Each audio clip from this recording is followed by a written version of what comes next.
Hello and welcome along to a very special track talk as we preview the Singapore Airlines International Cup and also KrisFlyer International Sprint coming up on Sunday at the Singapore Turf Club. A couple of international Group 1 races and certainly tremendous lineups there on Sunday afternoon. We're going to start with the KrisFlyer in just a moment and then take a good look as well at the Singapore Airlines International Cup.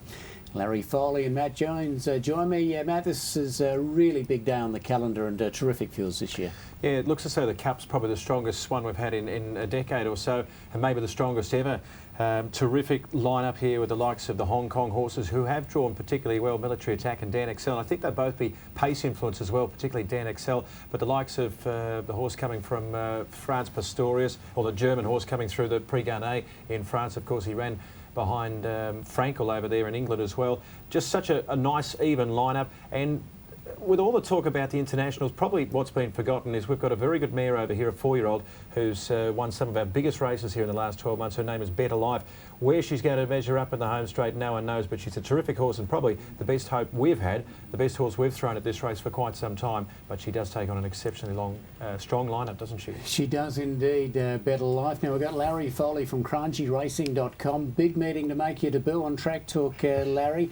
What about the sprint field? We've won the last two with Addo and Rocket Man. I think it's fair to say we've got a good lineup this year from the Singapore point of view, but the strongest sprint we've had in the last few years. Yeah, so Addo and Mr. Big, thanks for having me on board, boys, for the weekend. It's been terrific so far. Atto and Mr. Big, they did find a soft KrisFlyer last year. It was Sans Rocket Man, he was injured, and I think he scared off a few of the internationals last year, but this race is strong, it's going to be good. I still think both those horses are super easy this year, and Mr. Big will run big races. I put them in my top 4, and the Cup's a beauty. Yeah, it certainly is. Let's have a look at the track and weather, what we might expect there on Sunday evening. We've had a fair bit of rain in the late part of the week here in Singapore. Very dry in the early part of the week, but they're tipping showers with thunder. Surprise, surprise. Pretty well the general forecast we get. Let's hope we don't get too much rain, but there is a high probability of rain there on Sunday afternoon. We are racing short course and also long course, so the first 6 races long course A and then short course A for the remaining 5. Let's take a look firstly at the KrisFlyer and the barrier draw conducted on Thursday afternoon. Bell Sprint of the Aussie is drawn out in gate number 10, and Emerald Hill, the local, has drawn the outside gate in 11, but Duck Scholar has come up with a perfect barrier draw. Mr. Big is the only gear change to report here, fellas. The blinkers have been taken off the gear of Mr. Big. Just very quickly before we get into some replays and interviews, Matt, any significant winners and losers, do you think, from the barrier draw with the KrisFlyer? Well, no, I don't necessarily think so. I think Freedman's run is super easy, and also Mr. Big. Maybe they would have liked to have come in just 1 or 2 spots, but I don't think you'd take that. With a small field, it probably wasn't absolutely essential. Only 11 running. Bell Sprinter, I don't think they were too unhappy to draw out wide. I don't think that's necessarily a negative with him. And the Japanese horse, we'll probably talk more about Dashigogo. He's drawn quite wide. Emerald Hill, gate 11, probably forces his hand. I dare say he'll go rushing forward for Valenzuela. Yeah, one horse that has drawn wide is Bell Sprinter, the Australian Galloper, and I caught up with Jason Warren immediately after the barrier draw. Number 10 for Bell Sprinter. Yeah, look, we're happy enough with gate 10. He's a horse that gets back and runs on anyway, so I don't think it'll be an issue for us. During the week, speaking to you guys, you've been very happy the way he's settled, flown into Singapore?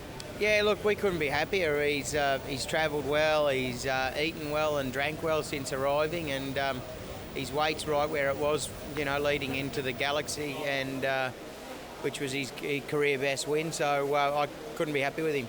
We had a firm track during the week because of dry conditions. It's been raining since then. Do you want more rain, or do you want it to stop? From what I hear about the track here, it drains really well, so I don't think we'll have any complaints about track surface. Our horse goes good on firm or soft, so yeah, we won't be holding that as an excuse, that's for sure. So final word, you're happy going in? Yeah, really happy going in. I can't fault our horse. I just couldn't be happy with him.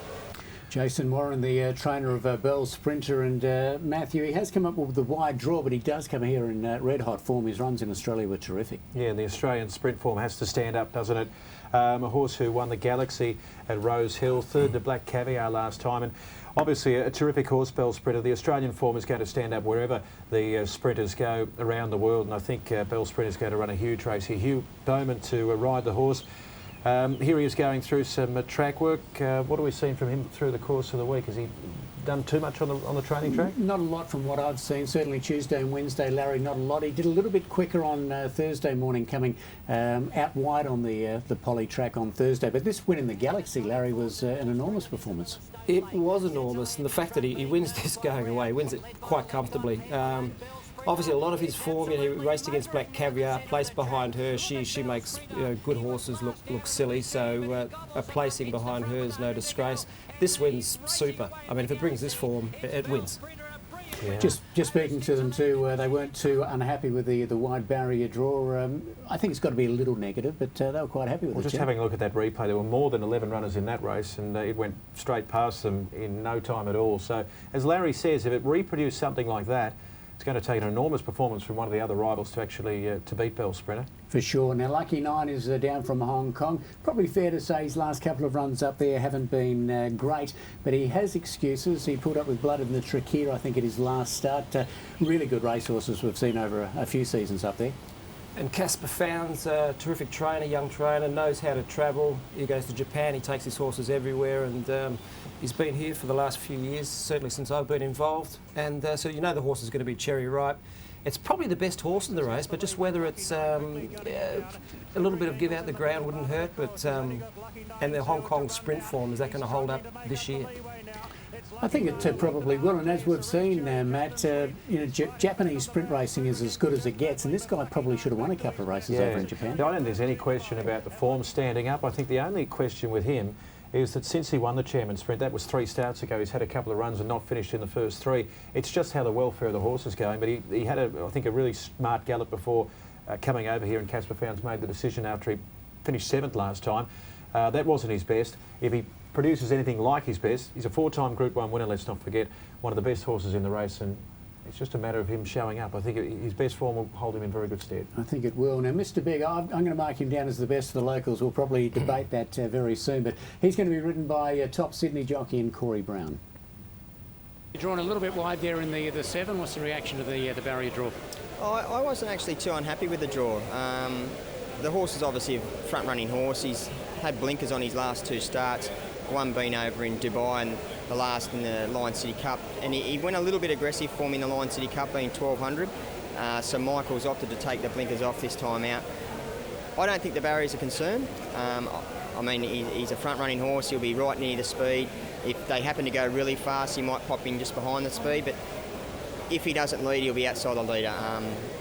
Happy with the way the horse has done. His track work, he's come on since the Lion City Cup. He actually towed me around track 7 on Wednesday morning. I couldn't hold him any slower, so really happy with the way that he's done. The horse gives 110%, as you would know, every time he steps out. A little bit unlucky not to win this race last year, and given all goes well and he gets a little bit of luck in running, I think he'll look the winner somewhere. Super fast horse, as we know. So do you think the blinkers coming off just gives him that little bit of relaxation early on in the race? Yeah, I think it'll help. Obviously,